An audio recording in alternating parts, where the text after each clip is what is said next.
Մարդկանց մեծամասնության համար առավոտը շուտ արթնանալը իսկական փորձություն է, անկախ նրանից, թե քանի զարթուցիչ են դրել, ու շատերը ուղղակի վերջին պահին մի կերպ վեր են կենում ու էլի ուշանում։ Վերջապես հարց է առաջանում. ինչպես կարելի է խոսել նպատակների եւ երազանքների մասին, եթե անգամ ժամանակին չես կարողանում արթնանալ։ Ոմանք էլ կարդալով օրինակ մագիա ուտրական նմանատիպ գրքեր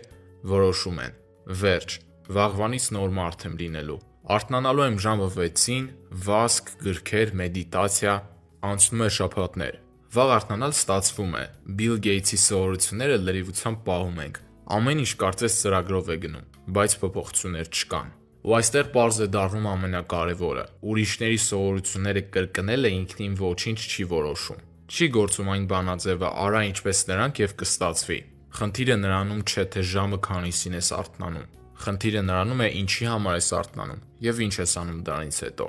Ինչ ես կոնկրետ ուզում փոխել քո կյանքում։ Ինքնազարգացումը առավոտյան ծեսերի մարաթոն չէ։ Դա կոնկրետ քայլեր են եւ հստակ պատկերացում, թե ուր ես գնում։ Բավական է պատրաստվես կյանքին։ Սկսի ապրել։